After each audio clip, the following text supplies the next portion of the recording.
Asalaamu calaykum waraxmatullaahi wabarakaatuh. Soo dhawaada saaxiibada ku xiran kanaalka Iftiinka. Waa walaalkiina Diin Xuseen Shacab. Ku soo dhawaada muuqaalkeena maanta saaxiibayaal. Sida loo kala qalad badan yahay ayaa loo kala khibrad badan yahay.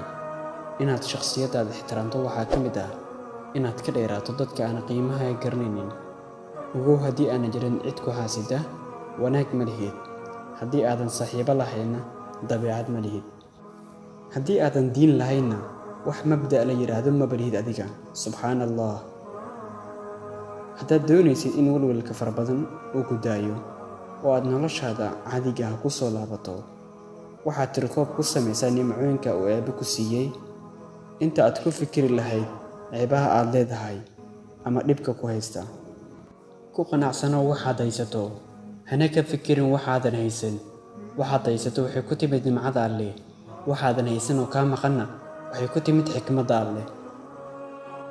Goortii xumaan lagu sameeyo dadka daciifka ah way argoostaan, dadka xoogganna way cafiyaan, dadka caqliga badanna way hilmaamaan. Qofka ku caawiyo ha hilmaamin abidka, noqo mid u naxariista dadka xitaa haddii aysan iyaga kuu naxariisan. Dhoolacadday walaal oo ka yeel dhoolacadayntaada mid u qaranta saaxiibkaaga, waayo walaalkaaga muslimka aad ku dhoolacadayso wejigiisa waa sadaqo. U dhoolacadday si joogto ah, u shaqee si adag oo u bixi si qarsoon, u naxariiso si guud, una niyeyso Alle dartiisa. Guushu ma ahan furaha farxadda, balse farxadda ayaa ah furaha guusha. Haddii aad si jeclaato waxaad qabanaysid, waxaad noqonaysaa mid guulaysta.